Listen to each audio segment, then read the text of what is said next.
Bonjour Flore, Bonjour. merci beaucoup pour ton temps, je suis très heureux de te rencontrer. Est-ce que tu pourrais te présenter pour celles et ceux qui ne te connaissent pas encore? Oui, tout à fait. Bonjour, merci de me recevoir. Je m'appelle Flore Vasseur, je suis réalisatrice notamment de ce film, Bigger Than Us.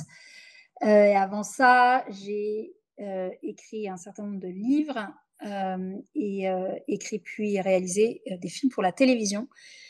Tout ça dans le but de comprendre ce qui nous tenait, ce qui nous arrive. Et ça fait un bout de temps que je suis sur cette question. J'ai pas du tout été programmée pour faire ça. Moi, je suis française, diplômée des plus grandes écoles françaises. J'ai démarré ma vie professionnelle, euh, j'allais dire à tombeau ouvert, et c'est pas complètement faux, puisque j'ai démarré ma carrière à New York en créant une entreprise, une start-up au temps de la première bulle Internet. Et puis, je me suis crachée assez vite, puisque enfin, cette vie-là, en tout cas, s'est arrêtée assez vite pour moi. Et finalement, pour mon plus grand bonheur, j'ai bifurqué à 24 ans en assistant aux attentats du 11 septembre à New York, où j'étais en tant qu'entrepreneur à l'époque, toute seule. J'avais comme but dans la vie d'être la plus riche, la plus efficace, la plus connue, la plus populaire, la plus tout ce que vous voulez. Et le jour du 11 septembre, je me suis rendu compte combien tout ça était triste et vain, et surtout combien, suivant cet idéal de vie-là, je creusais notre propre tombe. Voilà, donc je retombe sur le tombeau ouvert. Et depuis, je doute, en fait. J'ai déconstruit tout ce qu'on m'avait raconté, y compris dans mes grandes écoles, HEC en premier, sur ce que devait être ma vie, la réussite, la performance. Et j'ai beaucoup douté. Du coup, j'ai beaucoup écrit. Et puis, l'écriture m'a amené au journalisme, qui m'a amené à la création de documentaires et qui m'amène à faire enfin, voilà mon premier film de cinéma. J'espère d'autres depuis. Voilà. Merci beaucoup. Alors, je suis vraiment très très heureux de te recevoir aujourd'hui. On a déjà eu l'occasion d'échanger un petit peu avant. Moi, je t'ai découvert dans l'interview que tu as fait chez Thinkerview. J'ai tellement été fan de cette interview que je l'ai regardée une dizaine de fois. J'en ai fait un montage sur ma chaîne. J'ai essayé de faire un best-of, mais finalement, best-of fait quand même 25 minutes, ce qui C'est me fait gentil. du plaisir. Et j'ai eu la chance de voir ton documentaire Bigger Than Us. On l'a vu d'ailleurs au bureau. On a été tous très très touchés. Comme tu le sais, cette chaîne YouTube s'appelle Pause Consciente. Et est-ce que tu aurais des pauses conscientes à nous partager, des moments de vie où vraiment tu as eu une prise de conscience? Tu en as déjà un petit peu parlé juste avant sur le 11 septembre. Ouais. Est-ce qu'il y a des moments vraiment qui ont été charnières dans ta vie, des moments de remise en question comme ça assez fortes? Ah ouais, j'en ai plein. J'ai droit à combien? C'est parce que je suis vieille, donc j'en ai plein. J'ai droit à combien de pauses? Parce que ça peut durer des heures, cette histoire. Ça peut durer des heures. C'est plus, mais D'accord. tu peux en choisir deux, trois. Après, s'il y en a d'autres, on pourrait faire Ouais. un Bon, deuxième épisode. je la balaie assez vite parce que j'en ai déjà parlé. Donc, le 11 septembre, donc, qui crée la bifurcation dans ma vie professionnelle et pas que professionnelle d'ailleurs, hein, mais de canard sans tête jeté, propulsé sur les rails du culte de la performance je suis tombée du train en fait. Donc là, c'est une fenêtre de lucidité en me disant, mais on fait n'importe quoi. La deuxième pause consciente, c'est la question de mon fils, près de, je sais pas, 20 ans plus tard, qui me dit, maman, ça veut dire quoi, la planète va mourir et qu'est-ce que je peux faire moi pour qu'elle ne meure pas? Je pense que tu vas me reposer la question, donc je détaillerai. Une troisième pause consciente, c'est le décès d'Aaron Swartz, et dont je fais un livre. Donc ça, c'est un homme, un vrai, enfin un jeune homme d'ailleurs, c'est une vraie histoire qui, voilà, qui explique exactement pourquoi on en est là aujourd'hui, avec un Musk qui prend le pouvoir sur nous via la technologie. Aaron Swartz a essayé de nous prévenir. Euh, il militait pour un Internet libre et le partage de la connaissance. On ne l'a pas écouté et voilà où on en est. Donc voilà, son suicide a été une pause consciente pour moi parce que je me suis dit que là, on perdait un frère d'armes et quelque chose et quelqu'un dont on ne pouvait pas se passer, quoi. Voilà. Et après, j'ai l'impression que, tu vois, on va en parler, je pense, mais tous les moments, toutes les épreuves, notamment les deuils, Ouais, moi, le vécu d'un attentat, mais tu vois, toute épreuve de l'ordre de la maladie, du deuil, de la séparation, de l'agression, de l'humiliation, sont des moments de pause consciente, en fait. Sont des moments où la vie vient te chercher et te dit, est-ce que tu es vraiment sûr d'être à ta place? Est-ce que tu es vraiment sûr de penser ce que tu dis? Est-ce que tu es vraiment sûr d'être toi? Voilà. Donc, moi, j'en ai, voilà, il y en a des presque caricaturales tellement elles sont emblématiques. Et puis, il y en a tous les jours, je me fais secouer, en fait, pour être franche. Merci. Je prends le temps d'atterrir justement, d'écouter ce que tu partages. Sur cette première pause conscience, c'est marrant, moi j'ai vu d'ailleurs cette réflexion quand je t'avais entendu la première fois chez une interview. Tu racontais, je crois, que quand tu avais vu cette souffrance et quand il me semble que tu t'étais dit quelque chose du genre, ok, il y a des gens qui sont tellement en souffrance, qui sont prêts à se tuer, Mm. avec le concept des attentats. Et du coup, toi, tu as décidé, en fait, pour le dire comme ça, d'aller sur le terrain, Mm. d'aller à la rencontre. Et ça, moi, c'est quelque chose qui m'a vachement touché parce que je me suis Mm. dit que la plupart des gens, quand ils voient ça, ils auront plutôt peur, ils auront plutôt de la colère, Mm. ils font peut-être des amalgames. Qu'est-ce qui fait, à ton avis, que toi, tu as eu cet élan de te dire, tiens, mais en fait, j'ai envie d'aller sur place, j'ai envie d'aller comprendre.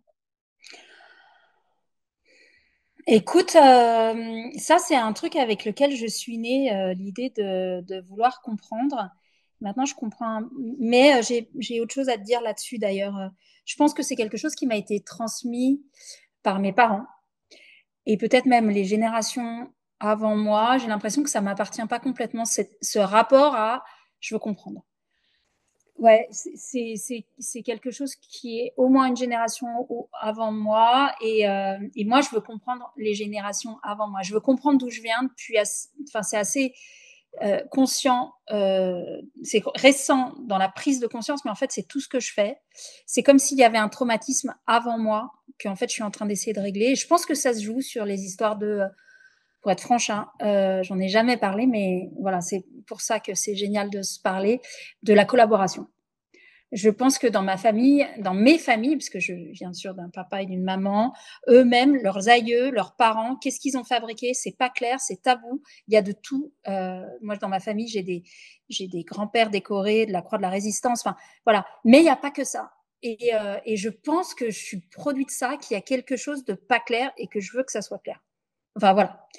Vous savez, enfin, tu sais, on dit toujours qu'on vient réparer les traumatismes des parents. Claire. Donc, je pense qu'il y a une part qui est projetée. Il y a une part d'exigence qui m'a été transmise par mes parents, qui sont eux-mêmes médecins. Donc, quand tu es médecin, tu veux comprendre. Alors, tu fais pas que soigner et donner, tu vois, des pommades. Tu essaies de comprendre. Enfin, moi, mes parents, ils sont comme ça. Grande exigence intellectuelle, grande exigence à l'égard de la réparation, la volonté de réparer les gens, de soigner. Et puis, il y a une troisième chose, c'est que moi, j'ai eu dans ma vie perso, enfant, une expérience de l'agression et je veux la comprendre en fait. Et j'ai coutume de dire, en tout cas, je veux la réparer. Et j'ai coutume de dire que voilà, les enfants grandissent avec deux phrases à la bouche qui sont c'est pas juste et pourquoi personne ne fait rien. Et c'est comme si ces deux phrases, bien que les années passant, ne m'avaient jamais lâché. Tu vois, ça m'avait jamais quitté et que cette âme d'enfant là, que je retrouve chez tous les vrais activistes en fait, qui est vraiment un dénominateur commun, c'est un feu en fait. Et ça, tu me feras jamais lâcher ça. Comme un, tu vois, c'est vital en fait. Voilà. J'ai pas du tout l'impression d'avoir répondu à ta question. Mm. Bah, en fait, dans ce que j'ai entendu, en tout cas dans ta réponse, il y a quelque chose qui m'a vachement touché. Déjà, faire un parallèle avec les médecins. Parfois, on considère que la spiritualité, par exemple le bouddhisme, c'est une médecine de l'âme. Mm. Il y a la médecine du corps et une médecine de l'âme. Et donc, si, pour moi, ça y répond. C'est-à-dire que de se dire que, peut-être que si je fais un parallèle, de se dire que des gens qui en viennent à des actions terroristes, Ah oui. quelle Oui. souffrance il faut avoir pour en arriver à là. Ouais. Et donc de comprendre ces mécanismes qui amènent à cette souffrance-là. En fait, alors tu vois, c'est pas du tout un truc que je conscientise à l'époque, mais effectivement, quand je suis au milieu des attentats, j'ai cette voix en moi qui ne crée pas de séparation, qui n'est pas en train de dire allez, et qui n'achète d'ailleurs pas du tout le discours ambiant qui dit voici l'axe du mal, nous sommes l'axe du bien.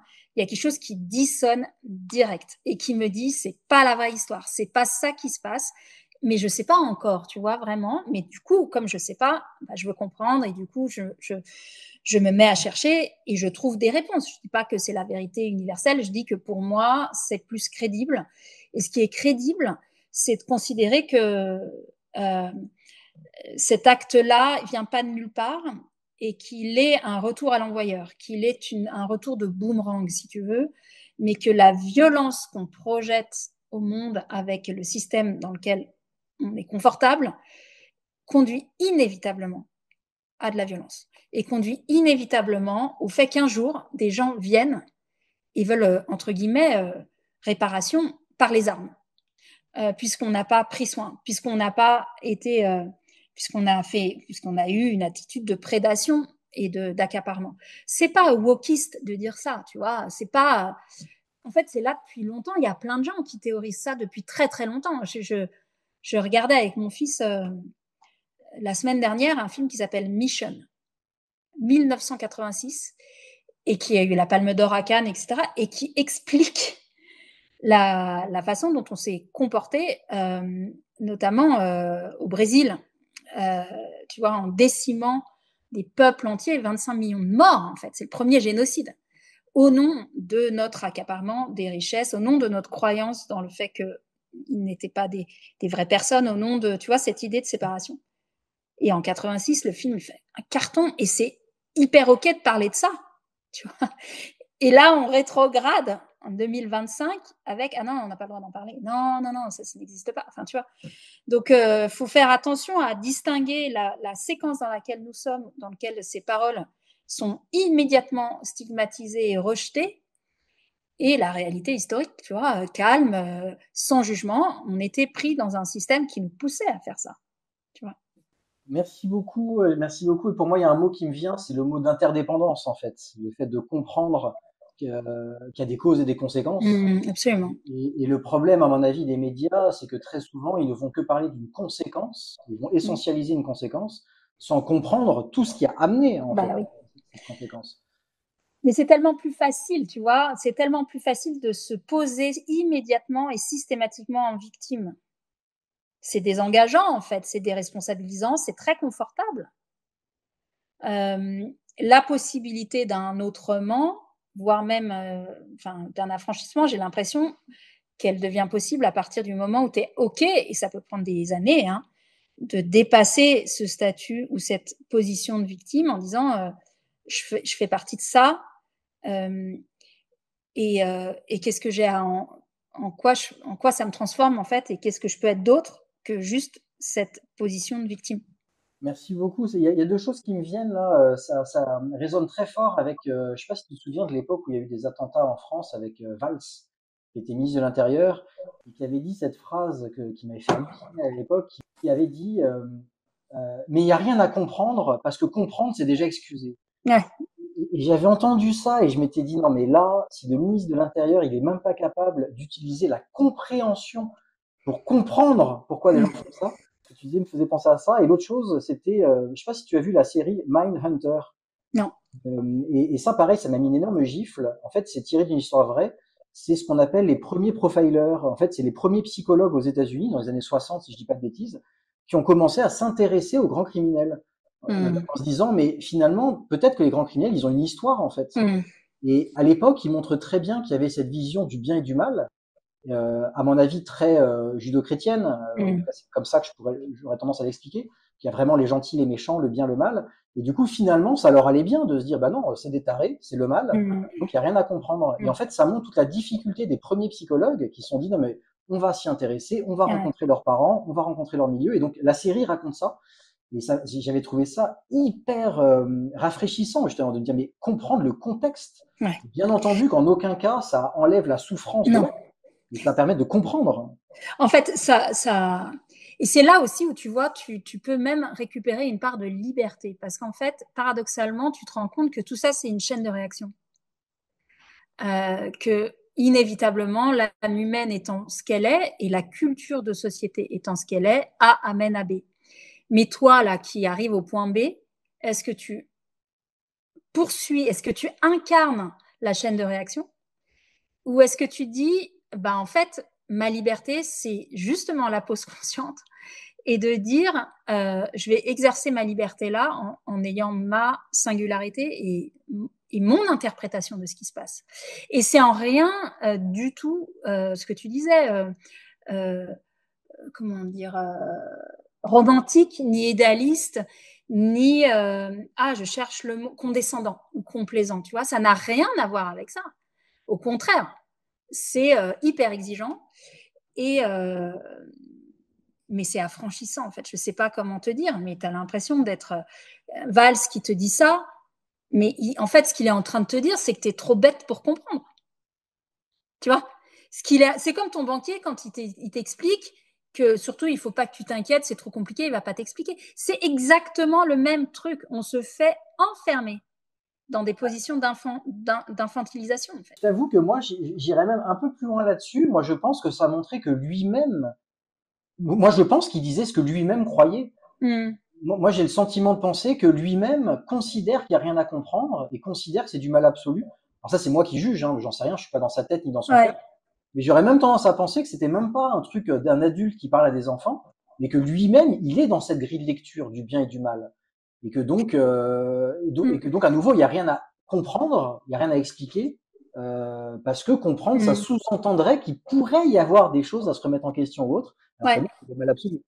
Mais tu sais, je ne sais pas ce qui fait la poule de l'œuf, tu vois. Je ne sais pas s'il pense ça parce que ça lui est confortable ou parce qu'il est plus capable de penser. Je ne sais pas. Et c'est vrai que le temps du politique est fou et que tout est fait pour que ces gens-là n'aient pas le temps de penser. Tu vois, c'est vraiment le piège dans lequel on est et on voit bien que ça amène à privilégier des solutions hyper faciles, confortables pour tout le monde, avec des gens qui disent blanc ou noir. Les gradations, c'est pas possible. Et on avale ça sans, tu vois, enfin, en grande majorité, sans questionner, tu vois. Donc, c'est ça la folie de l'époque, en fait. C'est le refus de comprendre. Et ça va tout à fait dans cette très belle phrase que tu proposes de confort versus humanité. Qu'est-ce qui est le plus confortable finalement, de voir le monde comme quelque chose de binaire avec les gentils et les méchants. Finalement, il y a une espèce de confort intellectuel et aussi un confort émotionnel, parce que ça nous permet de détester des gens. On adore des gens, on déteste les autres. On adore des gens qu'on considère gentils de notre camp, on déteste les autres. Finalement, il y a une espèce de confort là-dedans, plus le fait, bien sûr, de se couper de tout ça et de rester dans une sorte de confort aussi matériel, versus l'humanité, qui supposerait de voir quelle est notre humanité commune, émotionnellement, qu'est-ce qui se passe, est-ce que je peux me relier à quelqu'un que je trouve horrible. Moi, j'avoue, c'est quelque chose qui me parle beaucoup parce que j'ai la chance d'aller en prison accompagner des détenus. Et du coup, je rencontre des gens qui ont été étiquetés criminels. Je me permets toujours d'ailleurs de leur rappeler que c'est leur action qui a été jugée. C'est pas eux qui sont jugés, c'est leur action. C'est important pour moi de rappeler ça. Et je trouve ça toujours tellement touchant de rentrer en empathie, de sentir une humanité commune avec quelqu'un qui, a priori, pourrait être considéré comme le mal ou le méchant. Et de se rendre compte qu'il y a une très belle humanité, qu'il y a de la douceur derrière, que c'est, à nouveau, que c'est beaucoup plus, comme tu le disais tout à l'heure, c'est beaucoup plus compliqué. Mais c'est cette capacité pas très évidente à penser contre soi-même. Et c'est là que ça commence à devenir intéressant. Mais c'est vrai que c'est vraiment, enfin, bravo de faire ça. Hein. Moi, je suis incapable de faire ce que tu proposes. Et je sais qu'on a déjà eu des conversations sur le sujet, tu vois, et je pense que c'est un réflexe grand. Voilà. Et en fait, moi, ce que j'aime beaucoup, justement, dans ce qu'on accompagne, mais après, je veux revenir sur ton livre aussi, parce qu'il y a tellement de choses aussi à évoquer. Mais juste pour 2 secondes, pour moi, ce qui m'a beaucoup touché, c'est d'expliquer aux gens qu'en fait, on a quelque chose d'animal en nous, avec nos biais cognitifs, avec notre animalité, où en fait, il y a des réactions qui sont logiques, qui sont normales. Donc, il ne s'agit pas d'avoir honte de ça, avoir peur. Il y a plein de biais qu'on a qui sont là, mais il s'agit de prendre conscience de ça pour s'en libérer. Donc, on insiste beaucoup là-dessus pour le fait de travailler là-dessus, parce que comme tu le dis, c'est pas naturel. Le naturel, ça serait d'amalgamer, ça serait de généraliser, ça serait de voir le bien et le mal. Donc ça demande un effort, ça demande un ancrage, ça demande de se poser, et puis ça demande, comme tu le dis, confort versus humanité, ça demande une envie d'aller vers l'autre. Hmm. Quelque chose qui est Et, porté par le cœur, quoi. et ça demande, parce que tu vois, en même temps que tu en parles, je me dis, Flore, t'es sympa, mais en fait, dans ta famille, t'es pas capable de le faire. Et c'est vrai, tu vois que, d'ailleurs, c'est souvent dans les familles que c'est le plus difficile. Parce qu'en fait, il y a tellement d'émotions et il y a tellement d'ego, on a tellement envie d'être aimé, on a tellement envie d'être validé. Euh, Moi, quand je t'écoute, je me dis, mais je suis dans ma belle famille, par exemple, j'étais incapable de faire ça. J'étais incapable d'entendre leur point de vue, tu vois, parce que j'étais tellement en colère contre ce qu'ils représentaient et qui était à l'encontre de ce que moi j'essayais de défendre, tu vois. Donc, j'étais pas capable de le faire ça. Et j'ai l'impression que plus c'est proche, plus c'est compliqué. Parce que là, il y a quelque chose de l'ordre de les bras m'en tombent. Et pourtant, c'est le boulot, quoi. C'est le boulot. Bon, peut-être qu'avec de la pratique, ça devient plus évident, mais pour rajouter la dimension qui peut-être manquait dans ce que tu disais, je pense qu'il y a une part d'ego, en fait, qui est énorme. Et dans les familles, c'est difficile de le laisser partir. Oui, complètement. Et puis il y a peut-être aussi le côté que, comme tu le dis, ça peut être un travail, mais quand on est en famille, on n'a pas envie d'être dans un engagement, on n'a pas envie de travailler. Non. Quand on est le week-end en famille, un repas de famille, on a juste envie d'être bien, quoi. On a Mm. juste envie de se poser. Et, Ouais. donc Ouais. peut-être qu'on a baissé les armes et que tout C'est d'un vrai. coup, il y a quelque chose qui nous choque et on se dit, bah non, mais là c'est bon. Toute la semaine, j'ai guerroyé, j'ai porté des projets. Ouais. Là, c'est un repas de famille, c'est bon, quoi. C'est vrai. Par rapport à l'anecdote, par rapport à ton fils, je renvoie vers ton interview Thinkerview, parce qu'il y a déjà tellement de choses que tu as déjà dit. Je trouve ça intéressant de t'avoir sur des choses qui n'ont pas forcément Bien encore été. sûr. Je ferai des liens d'ailleurs pour les gens qui regardent cette vidéo. Est-ce que tu peux nous parler de ton dernier livre, ce projet Et maintenant que faisons-nous, de pourquoi tu t'es lancé dans cet ouvrage et pour toi qu'est-ce qu'il représente? Alors, c'est celui-là, pour le coup, comme je suis allée chercher celui sur Aaron, voilà. Ah bah, tu l'as aussi. Écoute, ce livre, ça faisait un petit bout de temps que on me disait, ça serait bien que tu consignes quelque part ce qui se passe avec ce film. C'est-à-dire, c'est un film, donc je l'ai fabriqué, je suis allée le chercher, je l'ai monté, sa vie commerciale, mais sa vraie vie, elle n'est pas commerciale. Sa vraie vie démarre quand le film est retiré de l'affiche au cinéma et que là, les citoyens, ou les profs surtout, s'en emparent pour le montrer à leurs élèves. Et c'est une vague de projection assez ahurissante qui continue encore aujourd'hui avec une vie militante, quelque part, pour le film, depuis 3 ans. En 3 ans, il y a eu 4500 projections auto-organisées. Moi, j'ai fait plus de 600 débats. Enfin, ça, c'était quand on a arrêté de compter. Je sais plus combien ça fait. Mais et ce qui se passe dans les débats, donc c'est des débats qui ont lieu après le film, est inouï en fait. Hein, tu vois. Et pour moi, en tout cas, tu vois, j'arrive dans une salle de cinéma face à des élèves qui n'ont pas envie de voir le film, ou ça peut être des patrons, ou ça peut être des collaborateurs dans une entreprise. Mais à 80%, c'est des enfants, et à 100%, c'est des gens qui ont décidé de ne pas. Enfin, ils sont un peu forcés de venir, donc c'est intéressant, tu vois. C'est pas un public captif où je parle qu'à des gens qui pensent comme moi, quoi. Et ça, c'est génial parce qu'en fait, je reçois pas mal de contradictions, donc ça me fait progresser, tu vois, sur ce que je pense, sur les éclairages. Enfin, on est dans un dialogue. Et deux, je me rends compte du pouvoir de ces histoires, en fait, de ces histoires-là, de cette jeune qui, partout dans le monde, se lève quand tout le monde a abandonné, essaye de réparer leur communauté, les gens autour d'eux, sur le climat, sur la question des droits, de la liberté d'expression, de la sécurité alimentaire. Enfin, voilà, ça ouvre. Et il y a une telle magnitude dans ce qu'ils font, eux, et leur humilité, en fait, et c'est que des enfants du Sud global, que quand tu es à la Défense, dans ta tour d'ivoire, et que tu te prends ça dans la face, ça vient te passer au karcher, en fait, un certain nombre de convictions, et après, on peut parler, en fait. Donc, ce que j'ai raconté, c'est l'énorme conversation que j'ai depuis, euh, avec des enfants, mais aussi des patrons, et combien ça se coud, et combien la question toujours après cette projection, qui est finalement la question la plus importante pour moi aujourd'hui, c'est maintenant qu'est-ce qu'on fait, quoi. Donc d'où le titre et d'où, tu vois, ce fil rouge, parce qu'en fait, j'ai eu des réponses sur le terrain en faisant ce film, mais j'ai eu beaucoup de réponses sur la route en écoutant les gens.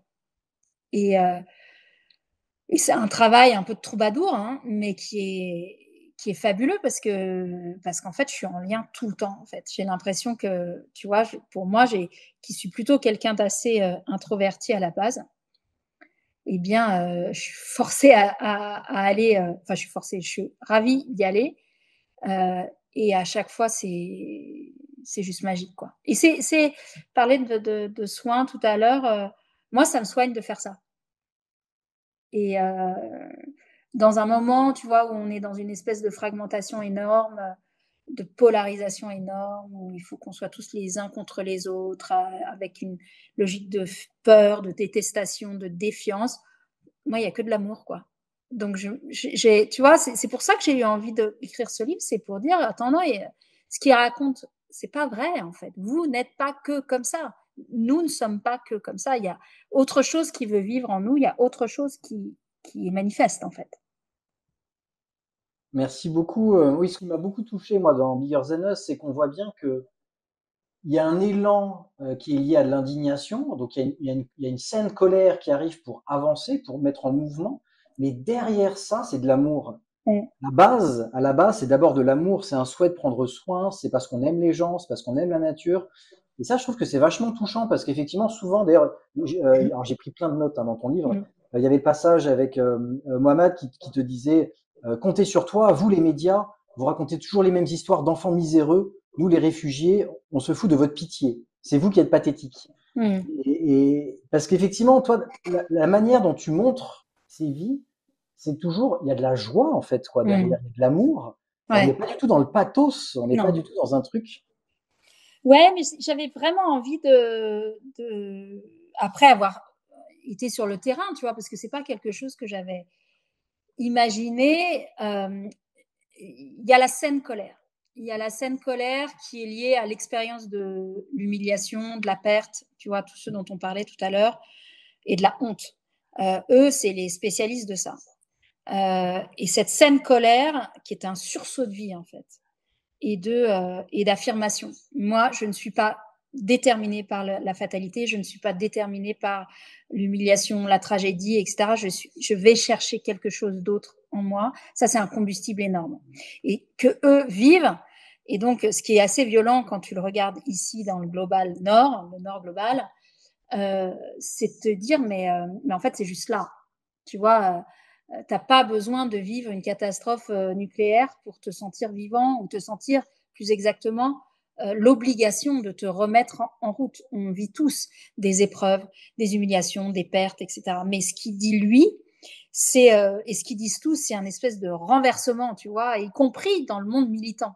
Et ça, c'est vraiment là où j'en suis aujourd'hui, c'est que j'en peux plus, moi, des discours, c'est notre responsabilité, il faut qu'on répare, euh, nous avons des privilèges, il faut qu'on rende, etc. Tout ça, c'est vrai. Mais ça suffit pas. En fait, ce qui fait que tu y retournes, ce qui fait que tu tiens le temps, les obstacles, etc., c'est le fait que tu trouves la vie.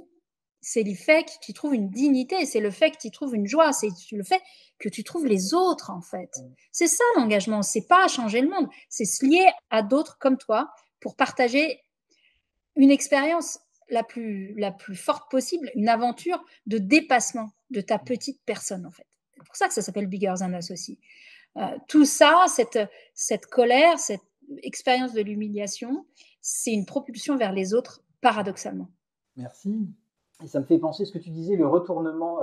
Ça me fait penser à souvent ce que dit Mathieu Ricard, qui dit, mais finalement, parce que pareil, dans les donateurs, tu vois, quand il y a des associations et tout, il y a un peu les gentils donateurs et puis les pauvres, pauvres justement, les pauvres les pauvres petits êtres qu'il faut aider. Et en fait, Mathieu là-dessus, il est très marrant. Il dit non, mais en fait, faut arrêter de croire que du coup c'est grâce aux donateurs que les pauvres sont aidés. En fait, c'est plutôt grâce aux nécessiteux que vous pouvez être généreux. Ah, c'est clair. Et j'adore quand il dit ça parce qu'en Ouais, fait, à nouveau, on parle plus d'interdépendance. ouais, Il n'y a pas quelqu'un qui est au-dessus de l'autre. non. Et je trouve ça toujours très important, effectivement, de revenir à une humanité commune, à quelque chose de beaucoup plus horizontal, en fait. Ouais, et puis même si tu regardes très pragmatiquement, quand bien même tu rentrerais pas dans des considérations spirituelles comme celle-là, parce que tout le monde n'y a pas nécessairement accès. Alors, je sais que ta chaîne est particulière et tout, mais même si tu vas pas là-dedans, moi, ce que j'ai compris, c'est que ces personnes-là, elles savent survivre Ouais, et que moi, je sais pas. ouais. Et donc, l'humilité, là, aujourd'hui, c'est de se taire et de dire, OK, tu fais comment alors, en fait? Tu vois? Et ça, je trouve ça aussi très fort, tu vois? Et c'est pour ça que je parle de retournement. Moi, j'aime aussi beaucoup cette période pour ça, paradoxalement. En tout cas, là, ce que cette période nous dit, c'est qu'on n'a pas les clés, euh, mais qu'elles existent quelque part. Et que c'est quand même l'opportunité d'une grande redistribution et d'une grande déprogrammation, en fait. Euh, alors, tu vas me dire, bon, ça, peut-être ça suffira pas, j'en sais strictement rien, mais au jour le jour, il y a quelque chose à désapprendre et il y a quelque chose à revivre. Ça, c'est sûr. Complètement. Bah, sur le fait de désapprendre. Alors moi, de toute façon, je suis un éternel optimiste. Donc, puis dans le bouddhisme, on dit souvent no mud, no lotus. Les lotus, il est dans la boue. Donc, de toute façon, voilà, plus il y a de la boue, plus il y aura des lotus. Donc, moi, je suis un peu un éternel optimiste. Mais ça me fait penser aussi à un jour, un journaliste avait, c'était pas un journaliste, je crois, mais quelqu'un dans une conférence avait dit à Mathieu, non mais vous êtes un doux rêveur, quoi. Vous êtes un Mm. bisounours. C'est très naïf. Vous parlez d'amour, de Ouais, compassion, c'est très naïf. ouais. C'est pas le réel, tu vois, comme si c'était quelque chose de déconnecté. Et en fait, Mathieu a eu cette réponse que j'avais adorée. Il avait répondu, mais écoutez, mais testez, expérimentez. C'est-à-dire, passez une journée entière à être Mm. égoïste, à penser qu'à vous, à penser qu'à l'argent, à consommer, à insulter votre voisin, à mal parler à votre femme, à vos enfants, à être triste, en colère. Et à la fin de la journée, quand vous allez vous coucher, voyez comment vous êtes. Le Mm. lendemain, faites le contraire. Le lendemain, soyez généreux, patient, prenez sur vous, soyez bienveillant, soyez souriant. Et à la fin de la journée, voyez comment vous êtes. Et vous avez expérimenté, choisissez ce qui vous convient. Mm. Mm. Ouais, Moi, j'adore parce qu'effectivement, il y a un peu cette idée que les bons sentiments, la bienveillance, ça serait justement des bons sentiments et que c'est pas pragmatique. ouais, Alors qu'en fait, c'est pour ça qu'il dit souvent d'ailleurs que l'altruisme, c'est pas un luxe, c'est une nécessité en fait. ouais, ouais. C'est Bah, pas. et c'est probablement un moyen de survivre.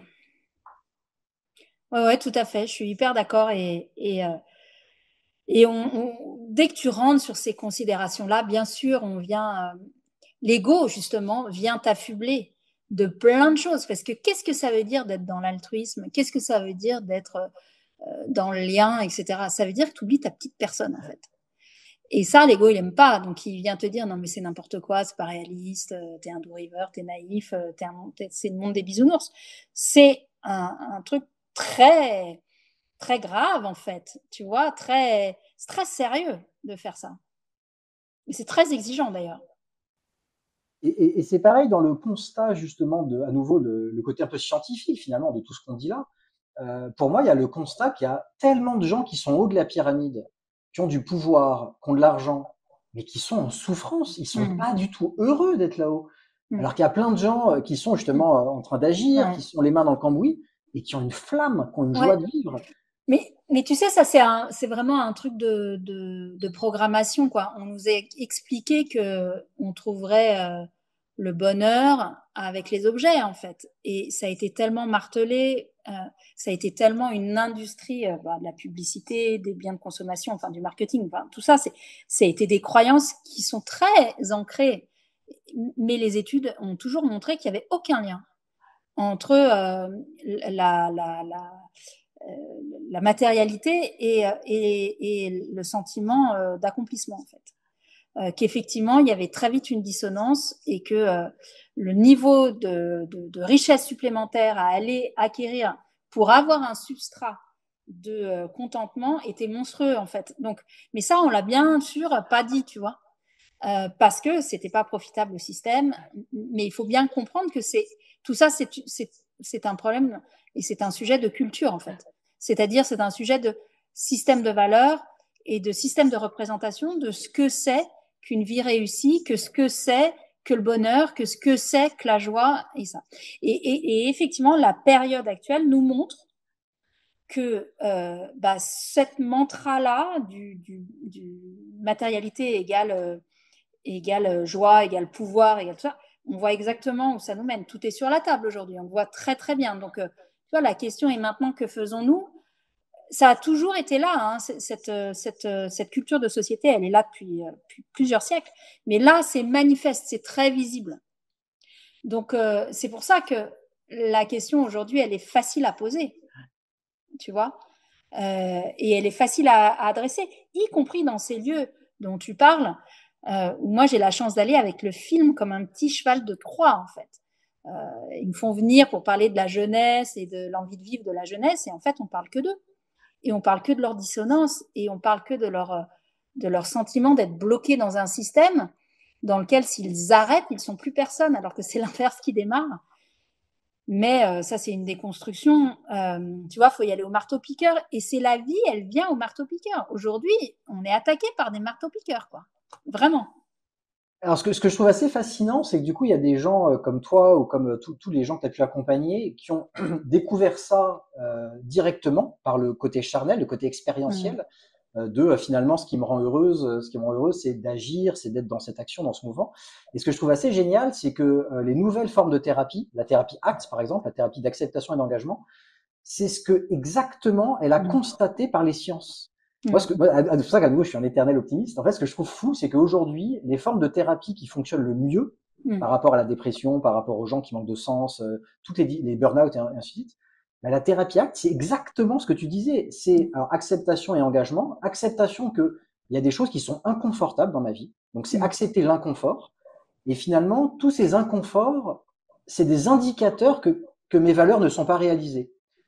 Donc finalement, le but n'est pas tant de réaliser tout ce que je crois qui va me rendre heureux, mais c'est d'aller vers. Donc on s'engage vers. Et il y a une question, moi j'adore poser, c'est pour connaître ses valeurs, savoir ce qui est important dans ta vie. Il ne s'agit pas de savoir ce qui te fait kiffer. C'est pas ça la question. La question c'est pas est-ce que je kiffe. La question c'est est-ce que ça donne du sens à ma journée. Et donc je trouve ça génial de constater que du coup ces nouvelles formes de thérapie, et François Bourgognon par exemple, qui est l'un des pontes, on va dire, de cette forme-là, lui, il est dans un service de cancérologie, donc il voit constamment des gens qui vont mourir, hein, c'est extrêmement violent. Et qu'est-ce qui a du sens dans ces journées? Remettre le sens, remettre les valeurs. Mais c'est un outil que tu... D'ailleurs, merci, parce que c'est toi qui m'a mis sur cette piste de François Bourgognon et de cette thérapie que j'ai pas expérimenté pour moi, mais je vois effectivement l'expérience perso et puis ce que j'ai vu sur le terrain, et puis effectivement les praticiens, en fait. Et moi, mon papa était psychiatre, psychanalyste, donc tu vois, tout ça, c'est pour moi, c'est précieux. Mais ce que je trouve incroyable, c'est qu'en fait, ce qui redonne, c'est une marge de manœuvre, en fait. C'est une marge de manœuvre à nouveau pour, dans l'épreuve, se dire qui est-ce que j'ai envie d'être, et il y a un chemin pour moi, en fait. La vie appelle, la vie est là, tout de suite, maintenant. Donc, il fait aussi beaucoup de parallèles entre effectivement le cancer et puis ce qu'on vit nous, qui est un cancer généralisé en fait en tant que société. C'est hyper intéressant, penchez-vous sur ces travaux, c'est des clés extraordinaires pour sortir du problème numéro 1, selon les bouddhistes, sortir de l'ignorance en fait. C'est prétentieux de le dire, mais voilà, il y a ce truc où on a été inféodé à un système de valeurs et de représentation qui fait qu'on est incapable de tester d'autres trucs juste pour voir si ça nous va en fait, parce que peut-être que cette thérapie elle marche pas sur tout le monde, il y a plein de gens ici qui vont se dire qu'ils n'ont pas besoin de thérapie, etc., etc. Mais pour dépasser ces résistances là, enfin si vous les dépassez, il y a des outils et qui sont pratico-pratiques et ils peuvent sauver des vies, ouais. Vraiment. Et d'ailleurs, pour moi, il y a quelque chose qui est très symptomatique de ce que tu dis, c'est que si tu demandes à quelqu'un qu'est-ce que tu aimes dans la vie, la plupart des gens, ils répondent à cette question très facilement. Ah bah j'aime ça, j'aime le chocolat, j'aime tel film, j'aime les jeux, j'aime ci, j'aime ça. Si tu demandes c'est quoi tes valeurs dans ta vie, qu'est-ce qui donne du sens à ta vie, là c'est beaucoup plus compliqué d'avoir des réponses franches et directes. Et déjà, je trouve que cette grille de lecture-là amène cette question-là. Déjà, se poser, arrêter de croire que c'est ce qu'on aime qui va nous rendre heureux, et de comprendre que c'est ce qui donne du sens qui va vraiment nous rendre heureux. Ouais. Alors, le bémol, c'est que tu vois des personnes qui aujourd'hui, pour toi, pour moi, j'imagine, joueraient à contre l'humanité, elles vont te dire que ça a du sens pour elles. Tu vois, c'est ça le truc où moi je suis mal, c'est de me dire, mais en fait, finalement, si je regarde les personnes qui pour moi sont dans une stratégie de mort, j'ai l'impression que pour elles, ça a du sens. Ça serait intéressant de faire une table ronde en fait avec des gens qui sont dans cette grille de lecture-là, parce qu'en tout cas, moi, pour les Ouais. gens que j'accompagne, pour moi, vraiment, au début, il y a des gens qui me disent, bah non, mais moi, Franck, typiquement, j'aime ça, j'aime m'acheter des belles voitures, j'aime faire ci, j'aime faire ça. Mais quand je leur pose la question, non, mais ok, tu as un sentiment de satisfaction, tu as un sentiment de plaisir quand tu achètes ta voiture, ok. Mais est-ce que quand tu te couches le soir, c'est quelque chose qui fait que tu considères que ta journée, elle a été bonne, elle a eu du sens pour toi? Mm.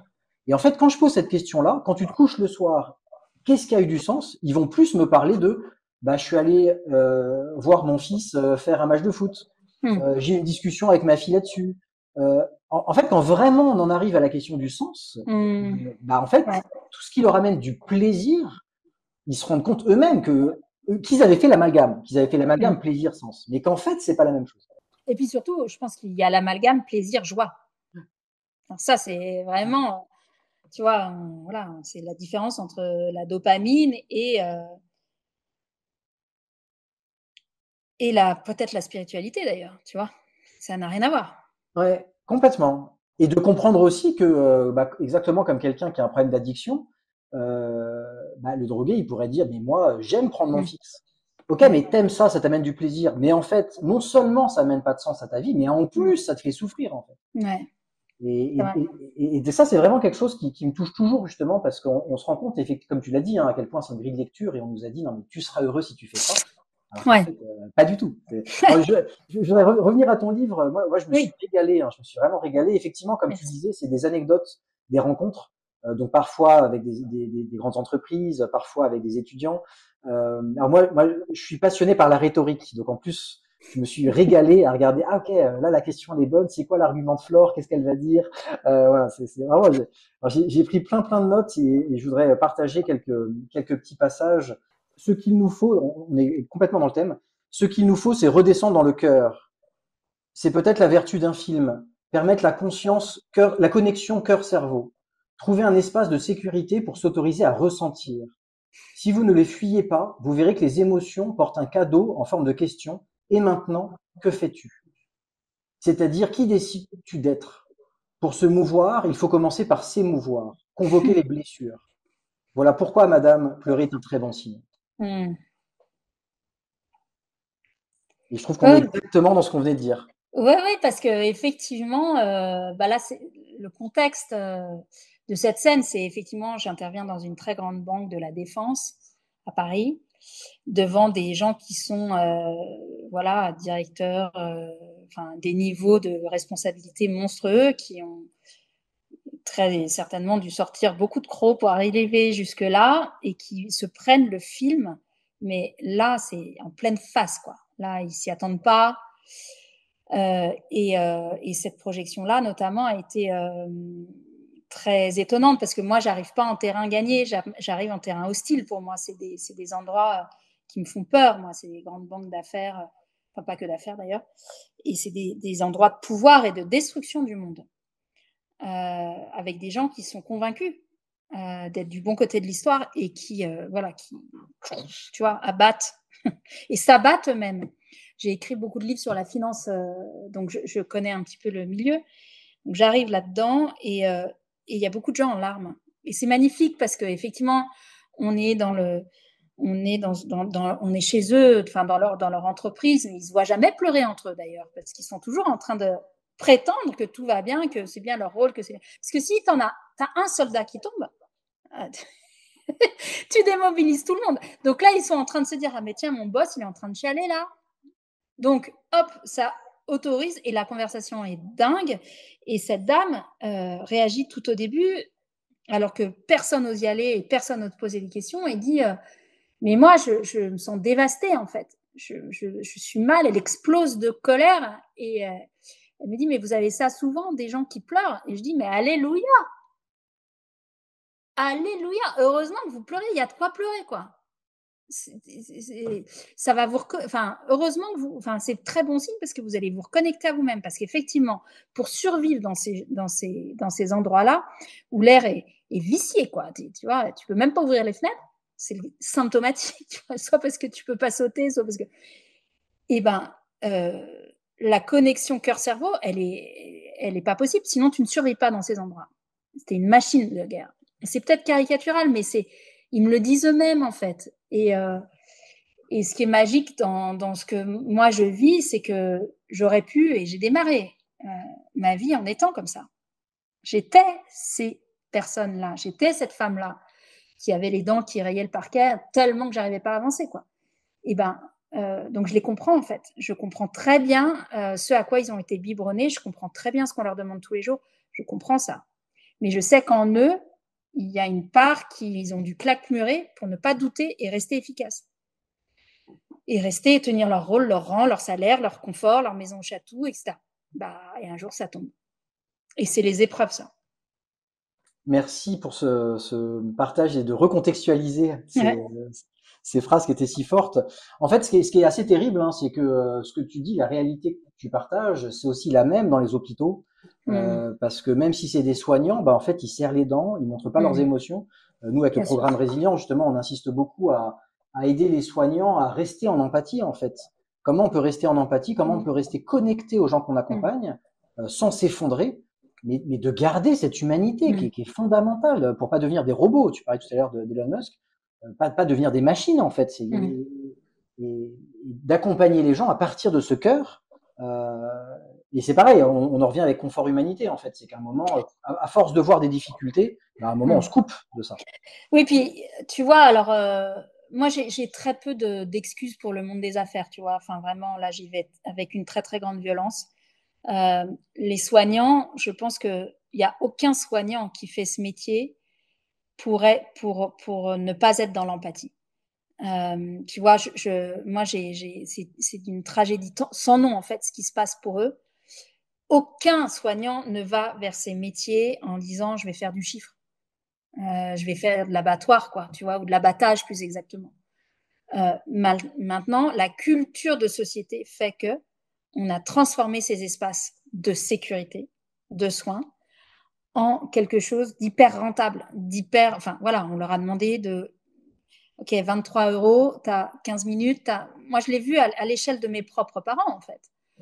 Et ce désastre-là, c'est quand voilà la politique publique a accepté le dogme de la croissance à tout prix et que le projet de société, ça a été d'être rentable, de rentrer dans les clous de Bruxelles, etc., etc. Et c'est là qu'on a perdu. Mais ça a été un choix collectif. On a accepté ça.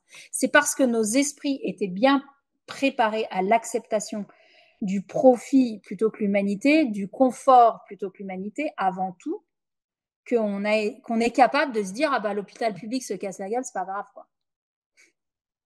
Pas mon affaire.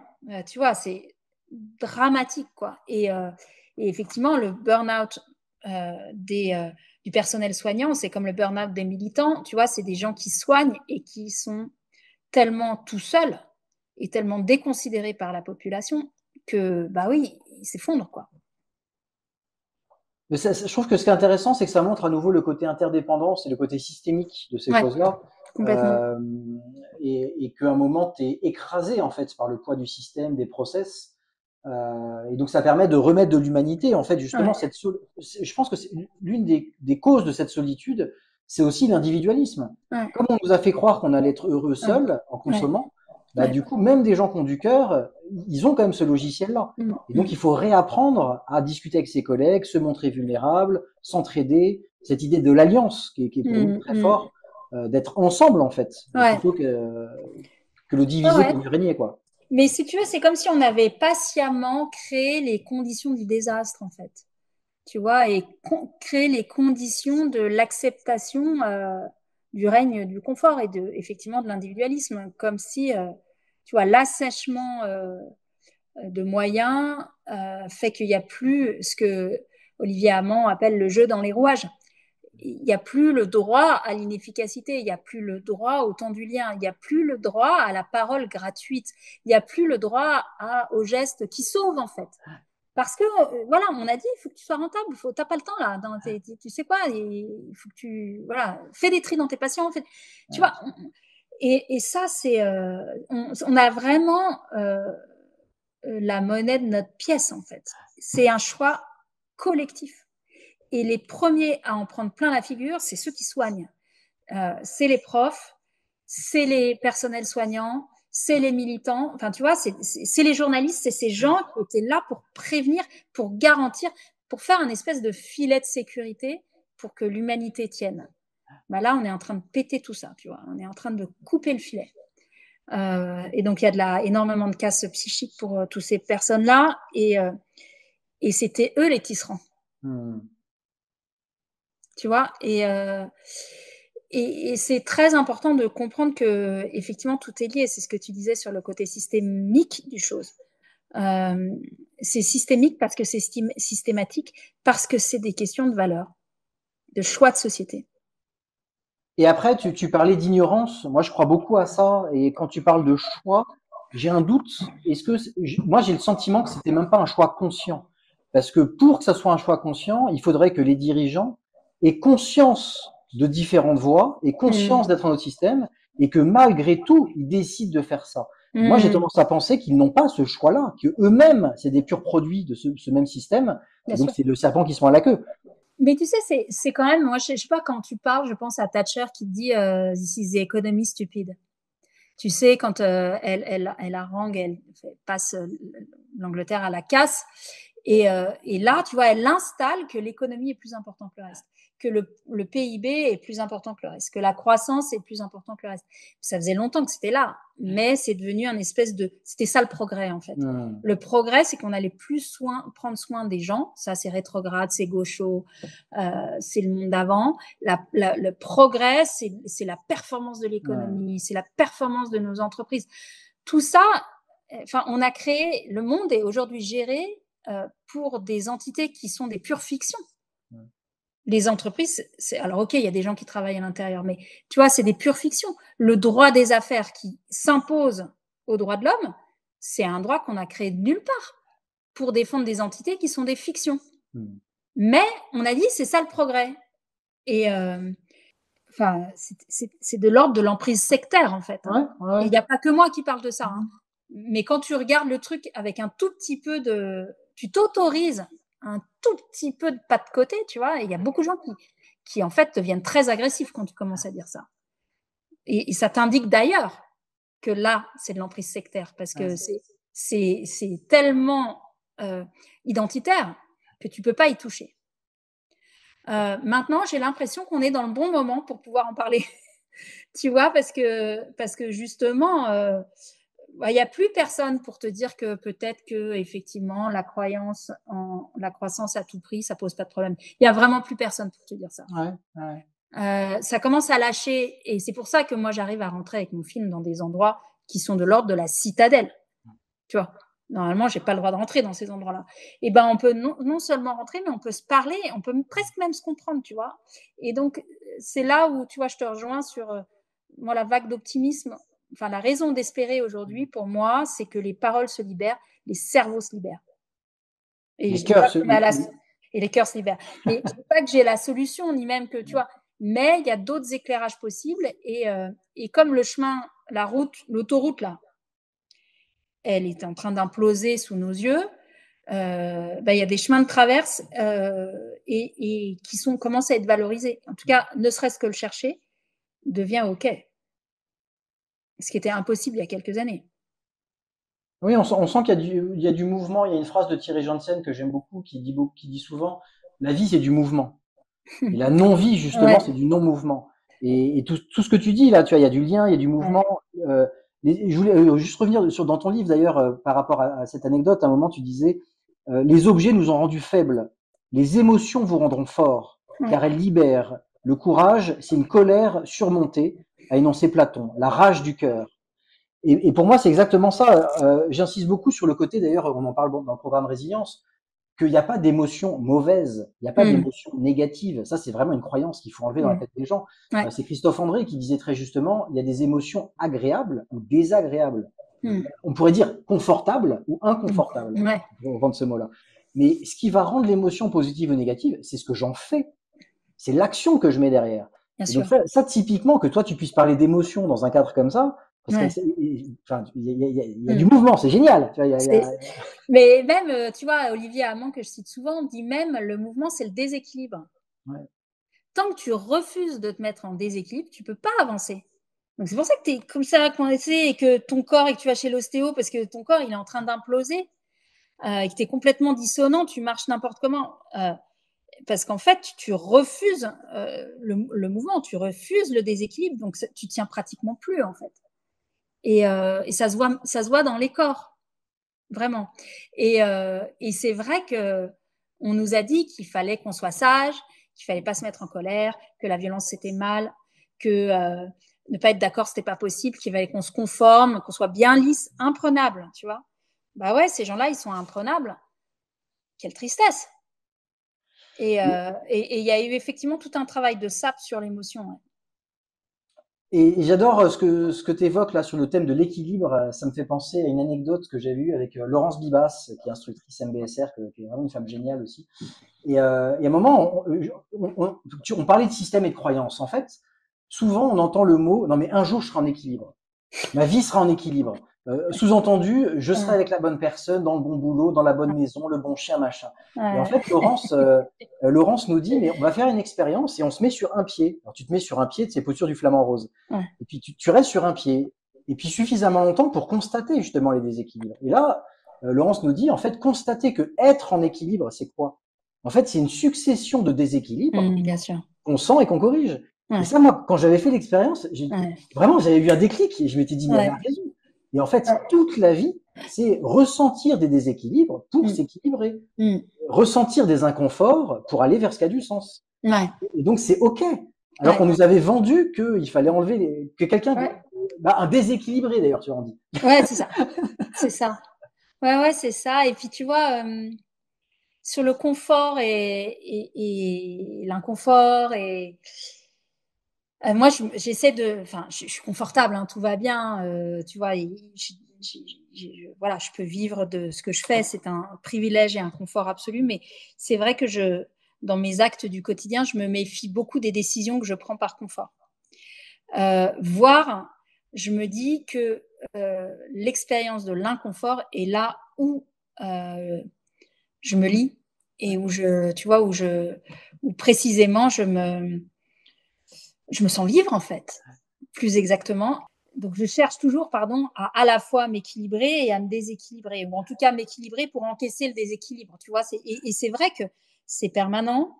Et je fais l'expérience depuis 2 ans maintenant des bains d'eau glacée, tu vois. Et d'ailleurs, je suis venue à cette pratique de façon à un moment où j'étais extrêmement mal et littéralement j'avais besoin de me balancer à la flotte, quoi. Littéralement. Et j'ai trouvé un ange pour me mettre dans l'eau à ce moment-là. Et ça a été une expérience très violente, mais que j'ai appris à dompter. Et dans l'eau, un jour, je me suis dit, en fait, le sujet, c'est de trouver pas du confort dans l'inconfort, c'est de trouver du réconfort dans l'inconfort. Tu vois, du réconfort. C'est de l'amour, en fait.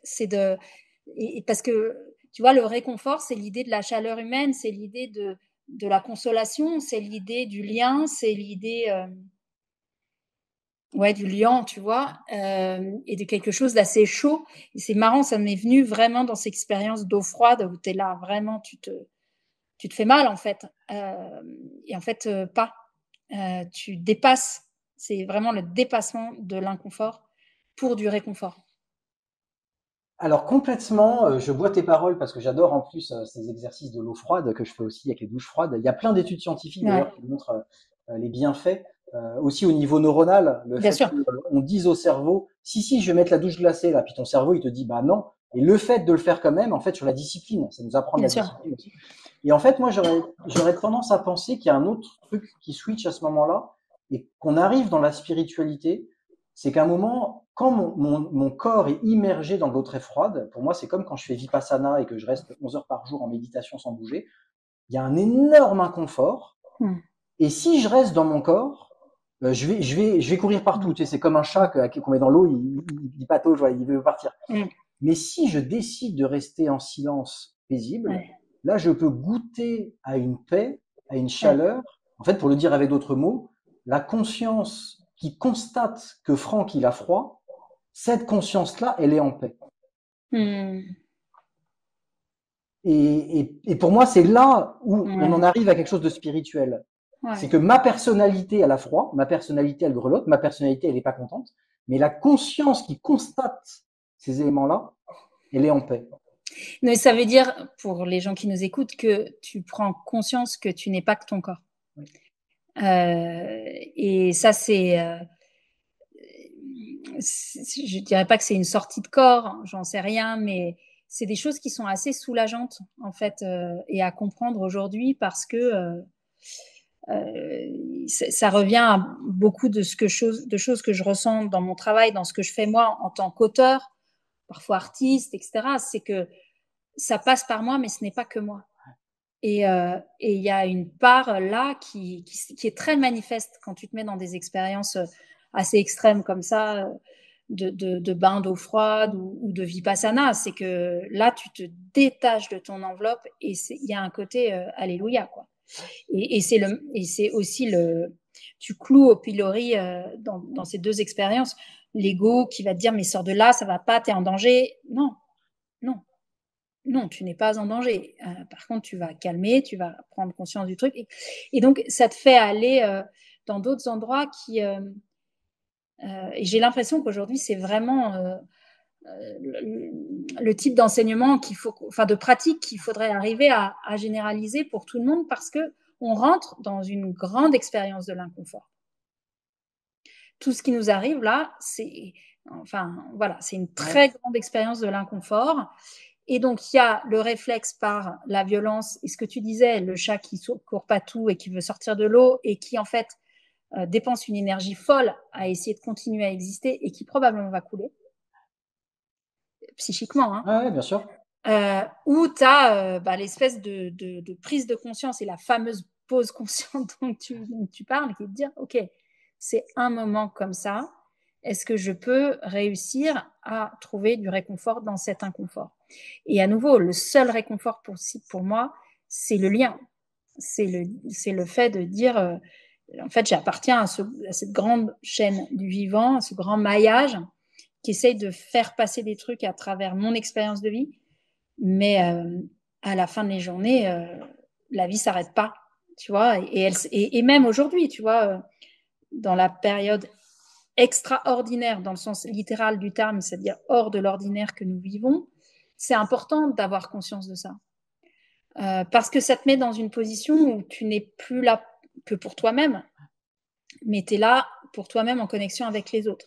Dans le sens, qu'est-ce que tu permets? Qu'est-ce qui passe à travers toi qui va aider les autres, qui va permettre aux autres de prendre conscience de réaliser de pouvoir faire telle ou telle chose. Et on a tellement oublié ça, que le sens de la vie, c'est permettre aux autres ou permettre, tu vois, à la vie de continuer, permettre aux autres de se réaliser, et permettre aux autres de continuer par-delà soi. Ça, c'est l'inverse d'une position de confort. C'est l'inverse. Ou dans une position de confort, tu n'es que dans le repli sur toi et dans ta peur et dans le refus de l'autre. Par rapport à ça, j'ai eu une expérience assez marrante où j'avais été invité, je voudrais pas que ça passe pour cracher dans la soupe, mais j'avais été invité à une expérience d'être dans une bulle. Tu sais, c'est les endroits où tu es dans une bulle et t'as plus de sens, tu es coupé de tous tes sens, tu es dans de l'eau à 37 degrés. Alors le truc, alors je vais pas dire le nom, hein, parce que voilà, je vais pas casser du sucre sur eux, mais le truc, il disait que c'était l'équivalent de 100 jours de méditation dans un monastère zen. Moi, c'est typiquement le genre d'accroche que je déteste. Tu m'étonnes. Mais j'ai fait l'expérience parce que je me suis dit, bah, j'ai envie de me confronter, j'ai envie de voir ce que c'est. Et alors du coup, je l'ai fait. Alors du coup, tu te retrouves complètement nu dans une espèce de bulle à 37 degrés. Alors moi, j'avais demandé la version sans lumière ni rien pour être vraiment justement plus de sens. Et en fait, ayant fait plusieurs fois Vipassana et tout, je m'étais dit, bah, je vais peut-être retrouver quelque chose de pure conscience, une expérience de pure conscience où je suis derrière la personnalité. Et en fait, pas du tout. Pas du tout. Mais ce qui est logique, puisque j'étais super bien. Tu vois, il faisait 37 degrés, donc je pouvais bouger dans l'eau. Du coup, tu flottes. Parce que, en plus, t'as du sel, tout, tu flottes. Ouais. Et du coup, j'étais trop bien. J'étais en mode cocooning. Non, mais tu sais, c'est aussi toute cette vague de développement personnel qui est juste du capitalisme déguisé, qui va te dire que la méditation, c'est se sentir bien, c'est être zen. Tu fais vipassana, t'es pas zen. Tu te mets dans l'eau froide, t'es pas zen. Tu vois, c'est de l'ordre de l'épreuve et de l'affrontement à soi-même, en fait. C'est de se faire face. Et tu vois, il y a toute cette vague qui a transformé tout ce dont on essaye de parler en business euh, et qui va donc te vendre le fait que voilà ce que tu as vécu, ce que tu as décrit sans méditation en 2 heures. Mais enfin, j'espère qu'il y a plus grand monde pour se faire avoir avec ça quand même. Bah en fait, moi, je reviens toujours à cette idée de se confronter à la souffrance. Et pareil, Mm. Thierry Janssen, moi, qui m'a beaucoup inspiré sur beaucoup de choses, qui disait, mais en fait, de toute façon, ultimement, la vraie paix, elle sera pas au niveau de la personnalité. Parce que toute notre vie, on aura des inconforts, toute notre vie, on aura des névroses, des problèmes et tout. Donc la vraie paix, elle est dans le silence. La vraie paix, elle est dans la vacuité. Et ça, moi, j'ai eu la chance d'accompagner mon papa dans sa mort. Mm. Et quand il est décédé, j'étais devant lui quand il a lâché son dernier souffle. Donc c'était un moment qui était assez somptueux. Wow. Et en fait, moi, du coup, j'étais en posture de méditation, posé, extrêmement présent, et j'ai pu vivre dans ma chair que Franck, il avait les larmes aux yeux, il avait envie de pleurer, et en même temps, il y avait de la conscience qui était derrière, qui était un socle qui était posé. Mm. Et je l'ai dit d'ailleurs pendant son enterrement, en fait, que la personnalité peut être en larmes, peut être triste, parce qu'on perd un être cher, et en même temps, on peut être dans la paix, dans la conscience, dans l'amour. En fait, c'est l'amour pour moi. L'amour qui constate tout ça. L'amour qui fait l'expérience de Franck qui est triste et de son père qui disparaît. Et l'amour constate ça. Et il faudrait que j'en revienne à la spiritualité, à ce qui donne du Mm. sens. Parce que là, dans ce silence, on peut s'engager. À partir de ce silence. Mm. Ah. Écoute, j'ai pas vécu ça. Euh, Cette expérience de proximité à la disparition, au voyage, au retrait, à la fin d'un papa et d'un être cher. Mais clairement, je vois dans notre rapport à nos anciens et à leur souffrance de fin de vie quelque chose qui est de l'ordre de la possibilité, l'une des pistes d'humanisation en Ouais. fait pour nous. Euh, c'est assez terrible parce qu'on est dans une société qui les invisibilise beaucoup. Euh, Nous-mêmes, c'est compliqué de voir ses parents partir ou en tout cas décliner. Et pourtant, là, il y a une expérience de vie qui est peu c'est pas angélique du tout, mais moi, je trouve que enfin, ce que tu racontes est une expérience de très, très grand courage. Je sais pas si je serais capable de faire ça, mais je me le souhaite. Mm. Mais je sais pas si je serais à la hauteur de ça. Waouh, qu'est-ce qu'on a à apprendre de ça, quoi. C'est fou, quoi. Vraiment. Mais en fait, comme tu dis, ce qui est hyper intéressant, c'est que quelque part, en fait, c'est désapprendre. Quelque part, c'est lâcher. Quelque part, c'est arrêter de vouloir réussir, de vouloir apaiser. Parce qu'à un moment, quand tu es face à quelqu'un qui est en fin de vie, il n'y a plus de discours qui conviennent. Tu peux plus lui dire, non, mais papa, dans 6 mois, ça ira mieux. Bah non, ça ira pas mieux. Donc en fait, on arrête tous ces discours-là, tout le côté à l'américaine, le just do it, you can do it, tous ces trucs, tous ces mantras. Et là, dans le lâcher, et François Bourgognon en parle aussi très bien, justement, c'est dans ce silence, dans ce lâcher, bah, en fait, il y a du pouvoir, paradoxalement. Dans cette pure présence, en fait, il y a de l'amour et il y a du pouvoir. C'est ça l'énorme paradoxe, c'est que, comme tu l'as dit tout à l'heure, en fait, on nous a vendu de la performance, on nous a vendu de la consommation, et donc c'est notre personnalité qui doit être meilleure. D'ailleurs, on fait du développement personnel, le dev perso, alors que la spiritualité, c'est l'opposé, puisque la spiritualité, c'est lâcher le personnel, lâcher ses compétences. Donc le dev perso, en fait, c'est de l'ultra ego, malheureusement. Alors, bien sûr, il y a de l'ouverture à autre chose, hein, je ne veux pas généraliser non plus. Ouais. Enfin bref, c'est voilà, vaste sujet. Il y avait quelques très rapidement des petits passages. Alors dans ton livre, je veux pas tout spoiler, mais de toute façon les auditeurs et auditrices le découvriront. Il y a beaucoup de citations, Mère Teresa. Alors un auteur qui moi me touche énormément, Théard de Chardin. Il y a cette fameuse phrase que j'adore répéter d'ailleurs de nous ne sommes pas des êtres humains faisant des expériences spirituelles, nous sommes des êtres spirituels faisant des expériences d'êtres humains. Ouais. Moi, je crois profondément à ça. Et je pense que quand on a cette croyance, parce que j'assume que c'est une croyance, bah, ça donne un cap de vie qui est très différent. C'est clair. Non, mais c'est clair et ça fait partie pour moi des lumières dans ma trajectoire, hein, de lire cet homme qui a posé des jalons énormes en fait sur et qui soigne en fait, tu vois, clairement. Tu cognes le quotidien et que tu dis mais c'est tellement difficile et effectivement ce retournement dont je parlais et dont quelqu'un d'autre qui m'a beaucoup inspirée, malheureusement elle est disparue, c'est Annick de Souzenel. Tu vois, cette histoire de retournement, tu vois, et elle disait que c'est une grande. D'ailleurs, elle était médecin, anesthésiste, et puis elle est devenue sœur, et puis après elle a changé de religion, elle a fait beaucoup de théologie, et les lectures des lettres hébraïques, elle est revenue au texte premier, elle a fait une réinterprétation de la Bible. Et elle disait, mais finalement, quand elle faisait le comparaison avec les 10 plaies d'Égypte et ce qui se passe aujourd'hui pour l'humanité, et elle disait, mais c'est comme si on était un enfant dans le ventre de sa mère à 7 mois. À 7 mois, pour sortir du ventre de sa mère, il se retourne. Et donc, c'est un peu ça, c'est comme si elle est partie en nous disant ça, en fait. C'est comme si l'humanité avait besoin de se retourner. Et tu vois, l'idée du retournement, c'est ça, c'est ce que tu disais sur la phrase de Pierre Teilhard de Chardin. Il faut tout remettre à l'envers. Enfin, à l'endroit, du coup, mais tout prendre ce qu'on nous a dit. Et tu vois, humanité plutôt que confort, être spirituel plutôt que être charnel. Enfin, tu vois, et là, tu as tout un truc qui s'ouvre, qui ouvre la possibilité d'un autrement, là où on croit que tout est bouché, en fait.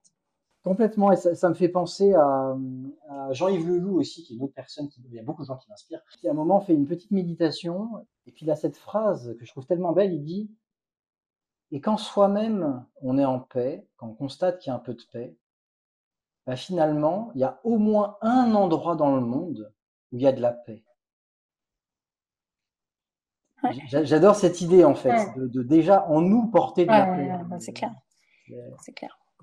Mais tu sais, c'est tout ce truc aujourd'hui et aussi qui nous est. Et c'est une forme d'affranchissement. Et c'est aussi ça, sortir de l'infantilisation. C'est que, voilà, on nous a dit, si tu as des objets, tu seras heureux. Si tu suis tel dogme, tu seras conforme. Tu auras ta place dans le jeu, etc. Et finalement, il y avait peu de marge de manœuvre là-dedans. Si tu obéissais, tu rentrais dans les clous. Désapprendre, c'est désobéir. Et c'est revenir à cette idée que tu peux pas. Bien sûr, aujourd'hui, on a un besoin on a un point de bascule en fait. Mais si toi-même intérieurement, dans l'intimité de ta pratique ou de ton être ou de ta vie familiale, etc., tu n'incarnes pas. Tu vois, tu n'es pas dans ce propre retournement, il n'y a aucune chance que ça se passe. Il n'y a vraiment aucune chance. Donc, tu vois, on peut passer des heures et des heures de podcast à taper sur Emmanuel Valls, mais c'est facile. C'est facile. Ouais. Et tu vois, même de taper sur Trump, c'est facile. C'est juste le meilleur d'entre nous. Il faut juste comprendre que lui, c'est nous, c'est lui, quoi. Je me souviens quand j'ai écrit ce livre, j'ai cette phrase, alors on l'a sorti 6 mois avant l'élection de Trump, enfin on a fini le livre 6 mois avant l'élection de Trump, mais je me suis il y a eu beaucoup d'échanges avec mon éditeur parce que j'ai écrit cette phrase. Même lui, même Trump, il va falloir l'aimer. Il m'avait dit, ah non, Flore, c'est pas possible, on peut pas écrire quelque chose comme ça. C'est vrai que ça m'est difficile. Mais si, et tu as été une autre occasion très vigilant là-dessus. Il ne s'agit pas de opposer. Voilà. Il ne s'agit pas de dégommer ou de créer plus de séparation qu'il n'y en a déjà. Si on ne comprend pas que Trump, c'est nous, même si je ne pense pas du tout ce qu'il est, je ne pense pas du tout ce qu'il pense, mais si je ne comprends pas que c'est une partie de moi là qui s'exprime là, alors je vais créer de la séparation et dire il faut les abattre. Non, c'est plus compliqué que ça et c'est plus beau que ça aussi. Et pour moi, c'est ce que je disais au tout début par rapport aux détenus que je peux accompagner. Il s'agit de critiquer les actions de Trump ou le logiciel de Trump, mais de faire une distinction entre l'humain qui est derrière ça et ce qu'il fait. Ça, pour Ouais. moi, c'est hyper important parce que d'ailleurs, la plupart des gens qui ont des comportements psychopathes, à la base, il y a plein d'études scientifiques maintenant qui prouvent que les comportements psychopathes, à la base, viennent de souffrance, viennent de Mm. trahison. La trahison, Mm. d'ailleurs, on s'est rendu compte que c'était l'une des causes, des premières causes de comportements psychopathes. Ah ouais. Et donc, Ah si on comprend ça, si on a de la violence envers quelqu'un qui a vécu de la trahison et qui est devenu du coup comme ça, bah en fait, on peut que le renforcer. ouais. En fait, on met de l'huile sur le feu. Moi, ça, je suis convaincu de ça. Et l'autre chose aussi pour moi qui me touche beaucoup, c'est si on commence à se dire, ok, donc lui c'est un facho, lui il est comme ci, il est comme ça, bah, et que du coup on ferme notre porte à ces gens-là, bah, ces gens-là ils vont faire quoi? Parce qu'ils ont pas envie d'être seuls. Donc Mm. ils vont se rediriger vers les gens qui sont encore plus extrémistes. Mm. Donc en fait, comme tu l'as dit, ça fait de la séparation. Alors bien sûr, c'est inconfortable de discuter avec quelqu'un. Moi, je parlais de mon papa tout à l'heure. Typiquement, c'était la caricature d'aller faire des blagues racistes au restaurant très fort devant tout le monde. Donc, moi, j'étais comme ça. Mm. C'est hyper inconfortable. C'est des trucs où on a honte et tout. Mais en même temps, si on n'est pas dans un lien d'amour, d'aller au-delà de ça, bah en fait, il peut que se radicaliser. Il peut que se dire Mm. ah bon bah donc c'est tous des cons. D'ailleurs, c'est ce qui s'est clairement passé pour moi avec Trump. Hein. Il y a clairement chacun considère que l'autre est un con finalement. Mm. Donc il n'y a plus de discussion, il n'y a plus d'échange. Alors que le fait de dire non mais toi, tu es un humain, je peux t'apprécier. Par contre, ce que tu as dit là, ce que tu as dit, je l'accepte pas. C'est hyper choquant Mm. et c'est faux. Ce que tu as fait là, je l'accepte pas. Mais toi, je peux te parler. Mm. C'est ne pas essentialiser en fait, tout simplement. Ouais, et puis dire que, en fait, il incarne vraiment un choix de société. Mais à outrance, enfin, C'est caricatural, ouais. c'est caricatural. Ouais.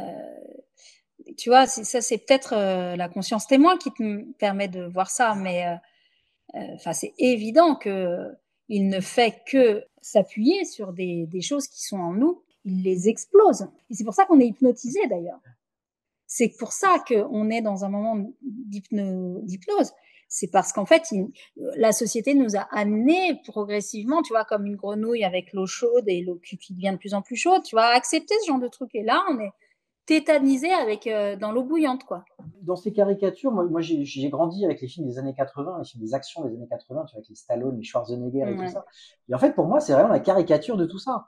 C'est considérer que dans le camp du bien, bah, du coup, on peut tuer tout le monde, du coup, on peut écraser tout le monde. Et ça nous a préparés. Ça nous a préparés. En fait, c'est encore à nouveau pour ça que je reparle de culture.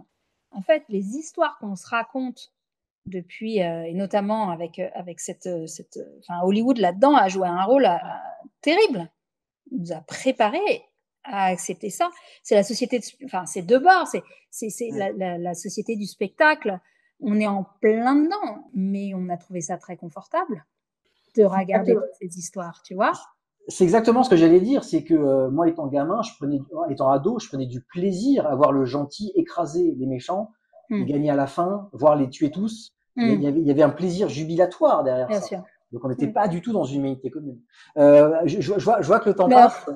Concrètement, toi, comment tu fais dans tes journées au quotidien, justement, toi-même qui es une activiste, qui est entouré de gens qui sont à fond activistes, comment est-ce que tu fais justement pour garder ta boussole? Est-ce que tu aurais des conseils, des partages? Alors, je ne sais pas si je suis activiste, mais en tout cas, c'est vrai que le monde me touche et je crois que j'essaie de toucher le monde. Là, il y a un truc récent que j'ai fait. Moi, j'ai un gros problème avec mon téléphone. Donc déjà, je sais que c'est un outil de tyrannie pour moi. Je me suis déconnectée des réseaux sociaux. Je les ai désinstallés. Il faut absolument couper le cordon. Donc là, aujourd'hui, je fais ça. Ça ne veut pas dire ne pas être informée. Moi, je préfère être informée et c'est pas grave si je suis pas la première à recevoir l'information. Ça aussi, c'est une injonction débile. Abonnez-vous la version papier de Courrier International. Abonnez-vous écoutez les podcasts de The Intercept, etc.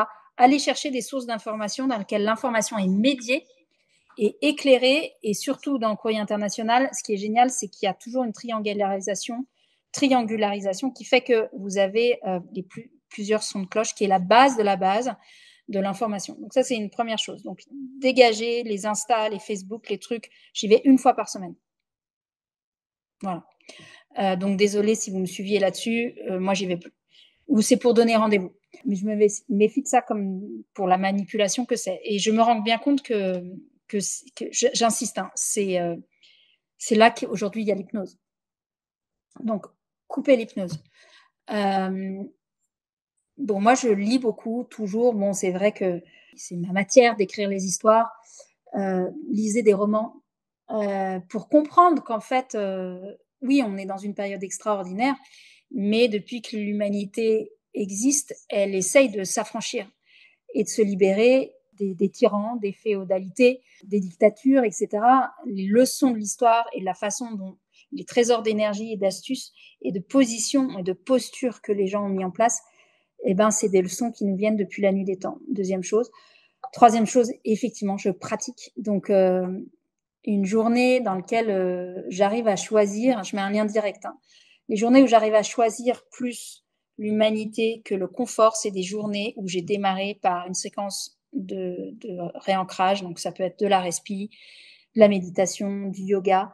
Mais si je fais pas ça, je sais que je vais avoir une journée, hein, elle va être, mais je vais être beaucoup moins dans l'humanité. Alors, il y a des jours où voilà, je n'arrive pas, je me le pardonne. Je suis pas une moine soldat, mais j'essaie de me tenir à ça. Et puis sinon, voilà, des pratiques qui vont aussi rappeler ça. Je vous l'ai dit, les bains d'eau froide. Donc ça, c'est tout ce qui est hygiène intérieure. Et je me suis fait comme tout le monde ici, je fais des to-do avec les trucs à faire. À un moment, je me suis dit, j'arrête les to-do. Et puis en fait, je me suis inventé une to-do dans lequel il y a 5 catégories. Et je me dis que ça, c'est un truc que j'adore, en fait. J'ai une catégorie qui s'appelle considération. Et donc, j'ai une catégorie imagination, clarification, création, finalisation, et j'ai une catégorie considération. Et tous les jours, considération, ça vise à dire merci, à faire du lien, à envoyer du love, etc. Et donc, je me force à me dire, OK, comment je peux envoyer de la considération aujourd'hui pour les gens qui m'aident ou ont besoin d'aide, etc. Et donc, c'est une espèce de truc conscient. Je le mets à la même hauteur que finaliser ma compta, quoi. On s'en fout. Voilà. Et ça, c'est un petit truc qui fait que je me rends bien compte que si dans ma journée, j'ai pas fait 2-3 trucs de ma to-do de considération, je suis un peu plus vide, tu vois. Donc voilà, un jour, peut-être que j'arriverai à le faire sans le noter, mais c'est des notes pour soi-même et j'essaie d'être beaucoup là-dedans. Et je me rends compte que ce qui me torpille ma journée assez facilement, c'est quand quand je me suis fait avoir par l'ego, quoi. Et donc tout ce dont j'ai parlé, la respi, le yoga, la to-do, considération, etc., ça vise à claquemurer l'ego dans sa petite boîte. Et à nouveau, je suis pas Mary Poppins, hein, il m'arrive vraiment de le voir ressurgir. Et puis il y a un autre truc qui est très très important, c'est de dire autant de possible dans une même journée, je t'aime. Donc je me vois le dire à quasi des clients, quoi. En tout cas, voilà. Et quand ça va pas, je vois bien que je suis sortie du je t'aime. Et que là, la petite fille qui a peur, qui a besoin d'être réconfortée, d'être validée, et ben, elle est sortie et qu'elle est en train de bouffer tout le monde. Il y a tout ça parce qu'il y a aussi chez moi beaucoup de violence mes violences, c'est la force de vie aussi, hein. Donc, mais j'apprends à essayer de domestiquer et je me rends compte que toutes mes réactions à contre sont des réactions de peur. Donc des fois, j'arrive pas à les arrêter, quoi. Donc je m'excuse et puis j'essaye de défaire. Merci beaucoup, ça donne plein de pistes, plein de pistes. Un immense merci. Est-ce que tu aurais encore un petit moment? Est-ce que tu aurais envie de guider une petite pratique ou pas forcément? Oh, je sais pas si je suis capable de faire ça. Comment toi tu fais pour te poser, par exemple? Ah, moi, alors, C'est comme tu veux, c'est complètement ouais, ouvert. ouais, ouais. Écoute, je pense que ça, c'est un chapitre de ma vie qui s'ouvre une fois que j'ai fini mon prochain projet, qui est de faire mon prochain film. Alors peut-être que ça, c'est dans l'efficacité et tout est dans tout, mais c'est vrai que dans mon rêve à moi, euh, mon prochain grand projet, à part le film que je suis en train de lancer, c'est d'avoir un ou des lieux dans lesquels on vient se réparer, quoi, et qui sont des bigger than house, notamment pour les publics engagés, notamment les plus jeunes, mais où j'espère que voilà, je pourrais créer des espaces de sécurité dans lesquels on vienne se poser, pleurer un coup, apprendre, désapprendre, se recharger, repartir. Tu vois, et donc ça, j'ai vraiment envie de le faire. Et dans ce cadre-là, bien sûr, je voudrais me former au-delà des 20 années de pratique de yoga que je fais toute seule dans mon coin. Ou voilà, c'est vrai que si j'avais voulu rentabiliser, ça aussi, hein, tu peux devenir prof de yoga en 2 mois, je trouve ça horrible. Vraiment, je trouve ça horrible. Donc, j'ai pas envie de faire ça. Mais ouais, la pratique que je suis, moi, je vais plutôt vous guider vers ce qui me guide moi. C'est un établissement que j'adore, qui est tellement merveilleux, qui est en France, qui est à 45 minutes de Lyon et qui s'appelle Ridaya, Hridaya. Et ils ont une approche de tout cela. Et d'ailleurs, leur épitaphe, elle est faite par Teilhard de Chardin. Quand je suis arrivée là, j'en suis tombée à la renverse. Comme quoi tout est dans tout. Et voilà, c'est des endroits dans lesquels vous allez vous autonomiser face à la pratique et comprendre que bah voilà, le yoga, ça sert pas à avoir des jolis muscles ou des jolis abdos, c'est vraiment complètement nul ça. Qu'il y a quelque chose de bien plus fort qui se passe et qui est de l'ordre de l'énergie. Donc la question, c'est comment moi j'arrive à faire en sorte que mon énergie est là et et il y a beaucoup de choses autour aussi du sommeil, qui est quelque chose qui est attaqué par les écrans, par le stress, par l'inquiétude. Et voilà, donc allez prendre soin de vous dans ces endroits-là. Louis, qui enseigne là-bas, dit que peut-être cet endroit, comme d'autres, sont des espèces de machines à laver de l'humanité. Moi, j'y vais assez souvent. Donc, je ne suis pas encore une machine à laver. Merci beaucoup, Flore. Ça me permet de partager l'info que Karuna vient de lancer ses cercles altruistes anonymes. Donc, tous les derniers mardis de chaque mois, dans les locaux de Karuna, on va accueillir justement des groupes de 10-15 personnes pour pouvoir se déposer, s'entraîner ensemble et s'engager ensemble. Écoute, on peut le dire, moi je l'ai fait et c'est super.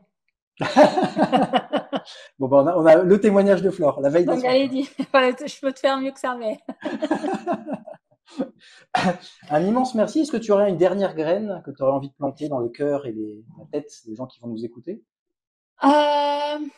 Ouais. Si vous avez des enfants autour de vous, vos enfants, euh, les copains de vos enfants, si vous êtes tonton, tata, grand-mère, grand-père, si vous êtes prof, etc., dites-vous que vous êtes à un endroit privilégié pour prendre soin de l'humanité. Et, euh, et moi, je passe mon temps à rencontrer des jeunes, des enfants, à l'occasion du partage du film. Et je ne peux pas finir cette discussion sans vous demander de tenir votre rôle, parce que j'ai trop d'enfants qui me disent qu'ils sont tout seuls et que dans leur famille, on ne parle pas, et que leur anxiété vient non pas de l'accumulation des mauvaises nouvelles, mais du silence des adultes. Donc je pense qu'ici, il y a beaucoup d'adultes qui nous écoutent. Pardon de finir sur une note qui est un peu une admonestation, mais s'il vous plaît, ne laissez pas les enfants seuls et écoutez-les. Merci beaucoup, Flore.